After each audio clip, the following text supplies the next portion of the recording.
Ici par les ténèbres, soleil sur notre soleil sur notre espoir. Debout frères, voici l'Afrique assemblée.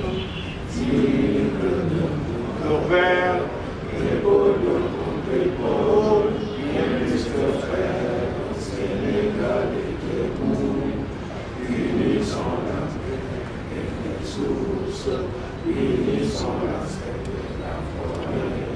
Salut Afrique mère.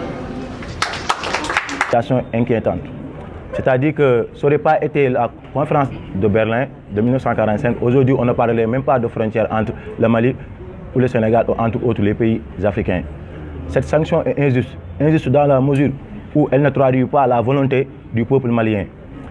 L'embargo de la CEDEAO dit que le coup d'État est un forcing. Bien vrai que nous ne sommes pas d'accord sur le procédé, mais nous sommes d'accord sur la volonté du peuple malien à dégager tous les valets qui étaient aussi au niveau de leur gouvernement. L'objectif de cette conférence de presse, c'est tout simplement, avec vous, sensibiliser toute l'Afrique. Je ne parle même pas du Sénégal parce que nous appelons à une manifestation transfrontière. Nous appelons à une manifestation historique, à la hauteur de ces enjeux géopolitiques, géoéconomiques et géostratégiques. Parce qu'aujourd'hui, ce n'est pas l'avenir du Mali qui se pose, c'est l'avenir de tout le continent. C'est l'avenir de tout le continent qui se joue sur le plan économique, politique et social. Vu les enjeux écostratégiques du Mali, je dirais même de toute l'Afrique, qui fait l'objet de beaucoup de convoitises. Et aujourd'hui, je pense qu'il y a une prise de conscience, surtout de la jeunesse aujourd'hui. Et comme disait l'autre, toute conscience n'est que conscience d'une conscience. La conscience, c'est la néantisation d'un présent au profit d'un futur. Aujourd'hui, il faut de nouvelles perspectives africaines pour des réponses africaines. Donc, nous appelons à une mobilisation générale de toutes les organisations de la société civile, de tous les partis politiques, de toutes les personnalités de ce pays-là, à savoir les hommes religieux, les chefs religieux et coutumiers, les personnalités, je l'ai dit tout à l'heure, de tous bords, pour que la journée du vendredi soit une journée historique, pour une réponse à la hauteur des enjeux géopolitiques, comme nous l'avions dit tout à l'heure. C'est une journée de soutien au peuple malien pour appeler à la négociation entre les deux parties. Il y a eu une précipitation et il faudra qu'à l'issue de cette journée, que ces entraves soient levées sans équivoque. Ces entraves posées par la CEDEAO pour étouffer le peuple malien, peuple ami, peuple frère, peuple aussi stratégique pour le Sénégal. Donc voilà, en fait, pour ne pas trop monopoliser la parole, l'objectif de cette journée. Chers compatriotes africains, j'aimerais juste rappeler que les sanctions de la CEDEAO sont des sanctions inégales. Pourquoi? Parce qu'il n'y a pas de dispositions au niveau de l'UEMOA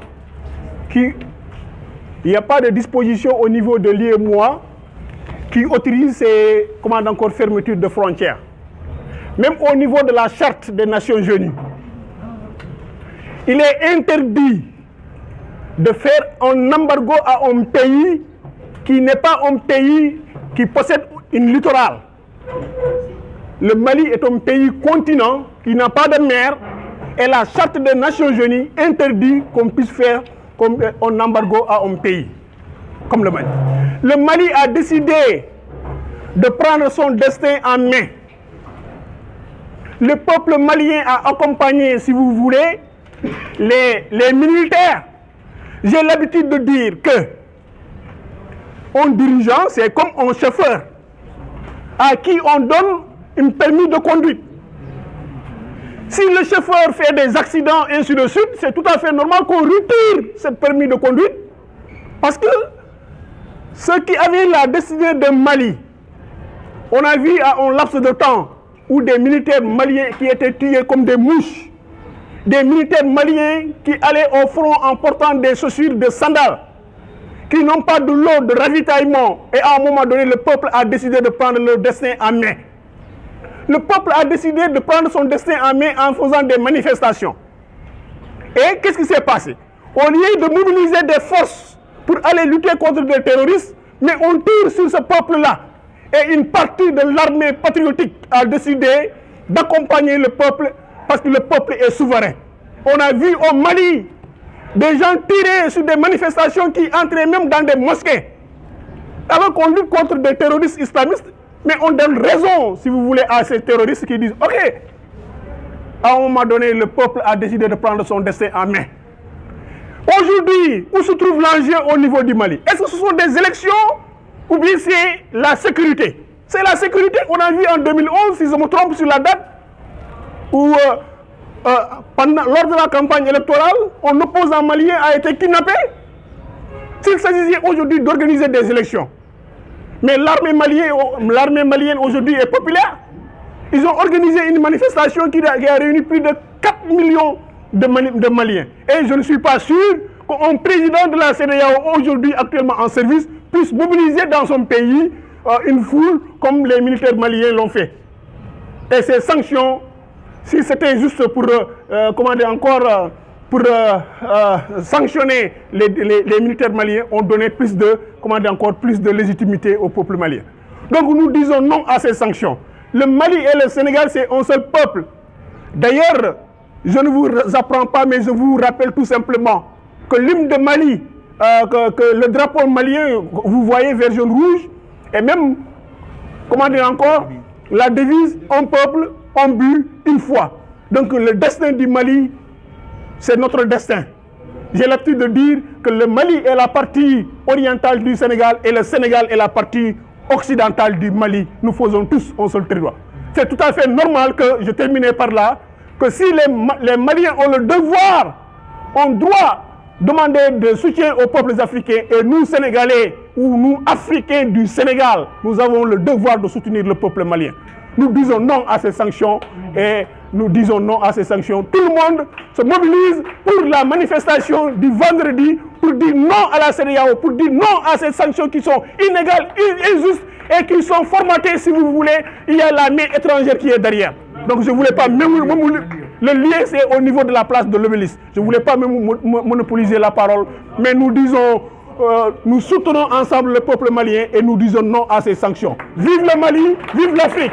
Il y a d'abord le commerce entre les deux pays, le commerce frontalier, qui est d'abord un commerce informel, un commerce pour la survie d'abord.